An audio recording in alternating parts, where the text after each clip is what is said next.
Hey everybody, Riot Mort here with Riot Kent for the patch 11.6 patch rundown. So we were just coming hot off the heels. I think when you're watching this video, like EU will have decided their winners. NA will be tonight, so it'll be kind of close. We're coming off tournament meta, pretty good live meta. But it is time for the next patch. Kent, how you feeling about 11.5? Feeling good. I think everything seems to be in a good spot. Just making small changes to continue to open up more paths in an already diverse meta. So feeling good about it. Nice. Well, it's funny. Last patch rundown we did, there was a YouTube comment that called out word of the week is nudge, because apparently we said nudge too many times. So this time I'm going to tell you right away. The word of the day is nudge and small adjustments, because guess what? This patch is going to be a lot more nudges and small adjustments because the state of the live is good. We don't want to fuck that up. So yeah, does that sound about right? I'll be sure to sneak in the word nudge into as many of these changes as we can. So Sweet. shout out to that person. All right, so let's jump into it. There's not a lot, but there are some key changes. So, on the one cost side, Diana getting a buff on her attack speed, which I'll admit surprised me a bit. So, what are your thoughts here? Yeah. So Diana, we buffed last patch, but we're still seeing her fail and not perform as well as a lot of the other one costs, especially like as a reroll comp. And partially that's related to the meta, but another part of that is just I think we took a lot of power out of her kit a couple patches ago. And so this is just another way to introduce like here's an offensive component. We buffed your defenses. Here's a tiny nudge towards your offense here to hopefully get her in a better spot. Now, I think we'll talk about Tristana later, because obviously the question here is like Diana getting buffed in the Spirit Sharpshooter comp, Diana getting buffed, period. Why no Tristana nerf? We'll talk about that in a bit, so I just want to acknowledge we are aware of that, and we'll put that aside for a second. Yep, Uh, yep. Garen, this one also surprised me, but I also don't think it does any harm. It's just seems like a for fun change. What's going on with this Garen change? Yeah. So Warlords as a comp has been very one dimensional. Like you pick Katarina and you just go down the Katarina route. You don't really have any other units shine. The other ones are all kind of like there's Vi, there's Jarvan. You can make them AP and you can have fun that way. But like for Garen, a lot of times it just wasn't successful. And Garen 2, obviously, good unit. But Garen 3 just wasn't seeing much play. And when it was played, it wasn't very successful. And so this is a way for us to hopefully open up this as a path. Like, can you build Garen in a way that's fun, exciting, and can still be successful? So, Now, I'm mostly joking, but you know where Garen used to have success as a 3-star? In 8 uh, Vanguard, before you nerfed it. yeah, Like, we talked about this in the patch rundown, but yeah, yeah, I mean, this will be cool. If people can make Garen 3 work as a carry, it could be fun. So, cool to see. yeah. All right, Lulu, this is probably the best change of the patch, I think. Why don't you explain this change? Yeah, it's not really like a nerf to Lulu, but this is to prevent those situations in overtime. If you've ever faced a Lulu in overtime, you will understand. You will almost always go to like a draw, and it's just really frustrating to watch her ult herself twice for a ton of HP, and you just can't kill her. And so this change makes it so that if she doesn't have two valid targets, she will only cast on one target. It basically, only affects her during overtime in most situations. So. Yeah, only her in overtime and only her by herself, because if there's one other unit, there's at least two targets. Yeah, So exactly. it Yeah. really is just herself. So I love this change. I'm glad we're finally addressing overtime Lulu. So, Yeah. Yeah. Nautilus change. This one feels very small. What's up with this change? Yeah, overall, we wanted to add a little bit of power to the early vanguards who we thought could use a little nudge. But then this change was so that Vanguard Nautilus without Fabled can have a little bit more power and also positioning play. So like kind of the Fiora profile, put this in front of a very important unit, and the cast will go off quick enough to stun that unit before everything shifts around. Okay. Interestingly enough, I almost saw it more as a buff to the Fabled one, because what happens is Nautilus is weakest before he gets his Fabled cast, which gives him that shield, and this allows him to not be in that state quite as long. Um, So either way, small buff to Nautilus should be good. And to be honest, the Fabled version could probably use a small nudge anyway. So Agree. cool. Okay, the Vi nerf is going to be paired with a bunch of other nerfs, but TLDR, we are lowering the maximum armor shred. So this is going to affect Vi, Yone 3 for all the times he's built, and Last Whisper. Is that right? Yep. So yeah, we're shifting the tiers of the debuff, the shred debuff, and so we had to align Vi to those tiers. And in return, we gave her spell damage compensation buff, so that a lot of times when you're running Vi 3, that 10% shred doesn't matter as much because you're more indexed on her spell damage, and so this is it's a compensation, but hopefully doesn't change her power budget too much. I will say the 3-star Vi with AP being even stronger sounds hilarious to me, and I can't wait. But it's never been a real, S tier comp anyway. Right. So Yeah. and then Zed 1 and 2 buffs. I'll admit I'm happy to see these because Zed was always supposed to be this champ that like you were excited to get because he's a ninja. He's got the ninja buff and really strong early. And he just hasn't felt like that. If anything, he's felt more of the opposite, where it's like he's terrible until you get the RFC and the right items and the spirit or ninja, and then he's insane. So I'm kind of happy to see this small adjustment to Zed 1 and 2. Yeah, definitely. Zed is we wanted to be careful here and not touch his attack speed because a perfect Zed is still like a really good Zed, but everything before that just wasn't really hitting the mark. And so like Zed as an item holder, we wanted that to be a little bit better at 1 and 2 stars. Makes sense. All right, Aurelia 3 buff. I love this because it's one of those inconsequential buffs, but like, hey, you 3-star Aurelia and she's going to do 700 damage now, and maybe there's a silly AP Aurelia build, or as like my Discord likes to call it, the Teddy build. Like maybe there's something there, so could be pretty fun. I loved playing AP Cassidon back in set 3. It was definitely like one of the 4 fun builds, but like it was fun when you see Cassidon do the splash and it hits the entire room and everyone just dies. And so like Aurelia 3 wasn't hitting that in any way. It was just like not enough spell power. And so by putting more spell damage in her, hopefully there's some fun build out there, and doesn't really change that much to her in other comps. So yep. Katarina gets a buff at 1 and 2 star. I think this is really big for both Warlord and Fortune. This does some really good things, seeing Katarina 2 get this much of a buff. So, yeah, we've seen Katarina be kind of weak this past patch, despite like, obviously if you 3-star her, she'll do well. But then before that, she's just never been, she's just not doing really well. And so we wanted to add some power to her kit. Yeah, that'll be nice to see. I think it'll allow you to at least survive a little longer to try to get that 3-star Katarina win condition. So exactly, yeah. And then Warlords are not doing so hot either, and so like we're kind of pumping some more power into the Warlord comp in general too. So yeah, Warlords are tricky because they're not doing so well until they hit 9 Warlord, and then they dominate. Like 9 Warlord was like off the charts strong, so it's always tricky there. Yeah, it's that spatula. Okay, this Kennen change. This Kennen change is a really good change. And this is a really good example of like how we're trying to nudge the meta. The Keeper comp is obviously one of the stronger comps, and it does very well in the mid game. But again, we don't want to destroy it. So right now we're going to hit just Kennen 2, because Kennen 3 is still a win condition and still should be. But Kennen 2 just gets nudged down a bit so that Keeper 4 won't be quite as strong in the mid game without destroying the comp. So pretty happy to see this. Yeah, and a lot of times, just nerfing the 2-star version doesn't just mean we're ignoring the 3-star version. It also nerfs the path to the 3-star version. And so because you're saving less HP maybe when you're hitting the 3-star, it nerfs the comp in general as well. And so this is just a slight nudge though, and it shouldn't shift the power too much. Yep. Cool. Olaf, speaking of nudges, Olaf literally gets what I consider like the smallest nudge possible. It's the old 5 AD meme.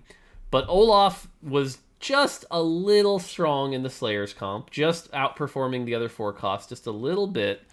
Again, we still want Olaf to be strong. So this just feels like, again, the slightest touch in the direction of like, okay, there you go, a little less powerful. Yep, very much a little nudge in the nerf direction. So Cool. This is probably the riskiest change in the patch, I think, because it started yep. off as just the 5 AD, which I'm totally down with. But then we also buffed some of his spell damage just a little bit. Generally, what we were seeing in the data, though, was that Talon was underperforming compared to every other 4-cost carry. So he deserves a bigger bump than before. Plus, this should help, like, for example, you and I talked about, like, why aren't we nerfing Kale comps? And it's like, well, we are nerfing Kale comps by buffing Talon comps. Talon comps are one of the really good comps into Kale. And so that's a really good example where we don't necessarily touch both directions. So, Yeah, and just want to touch on the this base spell damage buff. So what I was seeing was like with just the AD, he wasn't reaching with certain item builds. He wasn't reaching the threshold to be able to one shot certain units that he should be able to one shot and counter. And so by adding the spell damage, it gives him without buffing his AD more or his scaling or any other like changes that could have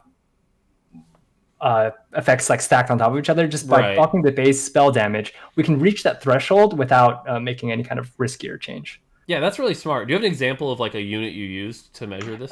Yeah, I used Kale. So he would be able to jump on the Kale, and if he can't kill the Kale quickly enough, the Kale's DPS ramps up so fast that Kale can often kill most of his team or even just kill him before he can kill the Kale. And so we want to make sure that like if you're able to jump on the Kale and get enough time to ult, you should be able to kill the Kale unless the Kale is built to counter you. As long as you have built the right items too. There's a lot of ifs down there, but like Right, right, obviously you have to play the comp correctly, and the enemy has to play the comp right. not counter you correctly. So yeah, Itemless Talon isn't going to start one-shotting Kales with 3 items, exactly. Yeah. but makes sense.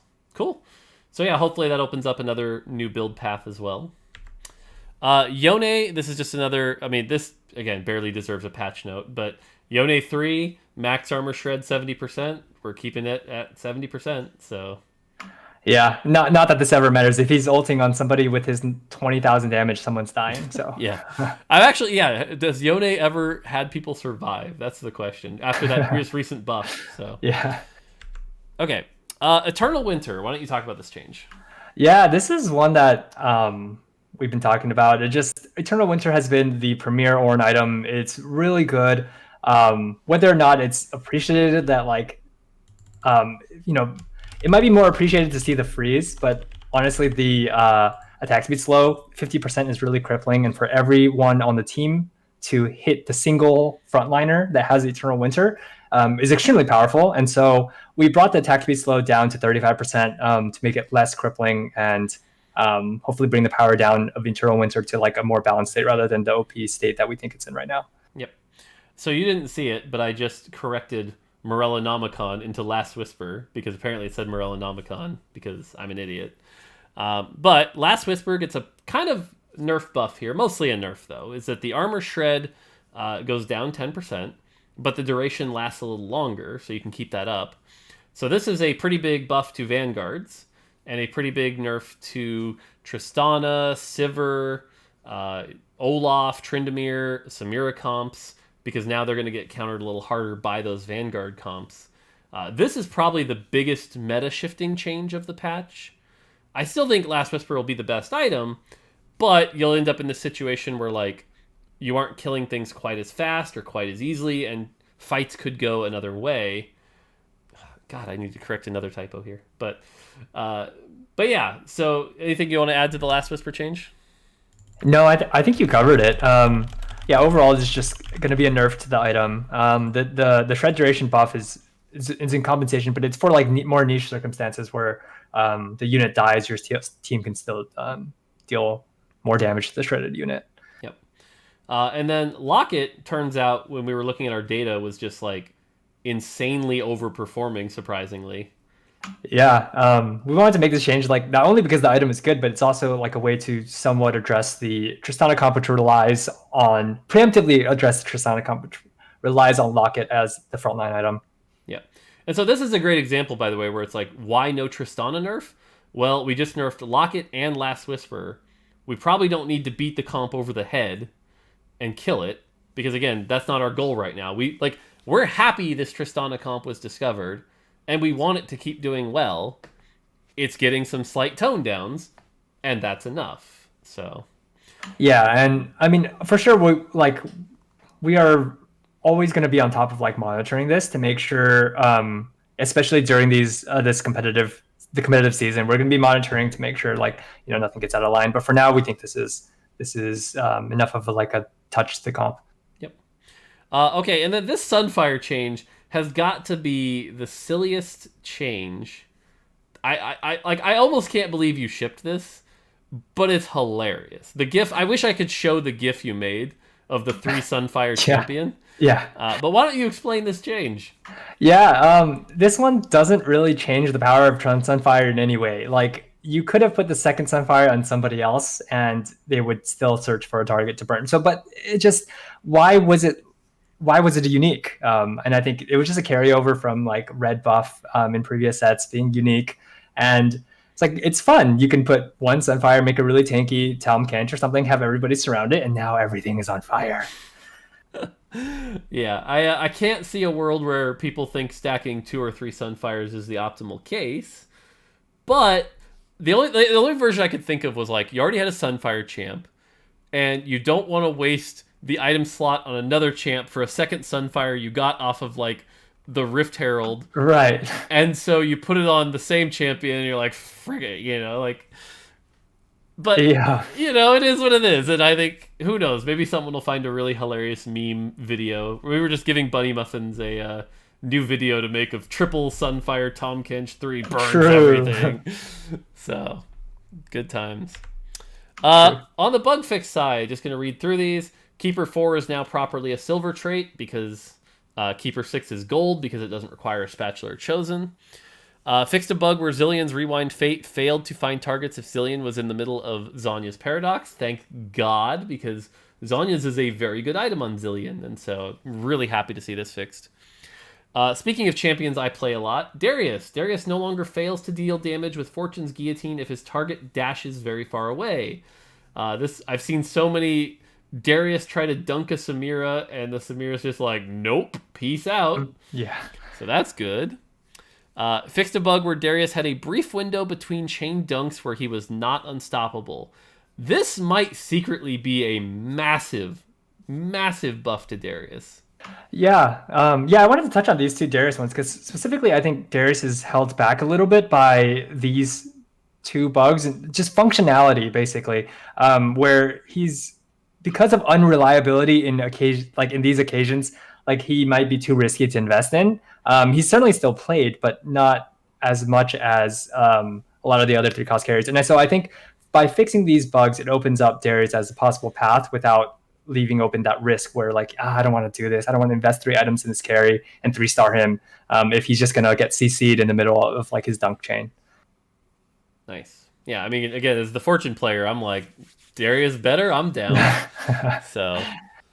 But who knows? I mean, we're starting to see some Dariuses get played even in the competition. So who knows? Maybe all of a sudden at Worlds, we're going to start seeing Darius carries be meta. It could be pretty crazy. Yeah, definitely. Okay, Talon and Wukong spells now properly proc Trap Claws, Spell Shield, and Stun. This is one, to be frank, we've done a pretty shit job in the past of like being clear on what Trap Claw works with and what Trap Claw doesn't. So we're trying to get more consistent with that, and we're going to improve that. But for now... it should basically work on everything, and so this should help that. Sweet. Mm-hmm. And then this last one, this is probably a big one that I think a lot of players didn't notice, and I'm glad we're fixing it, especially as Keeper's been played more, but especially in Keeper mirror matches. Fixed a bug where Kennen's spell would occasionally stop casting when hit by a different Kennen spell. You want to explain this one? Yeah, this was a really weird bug. Not sure why, like...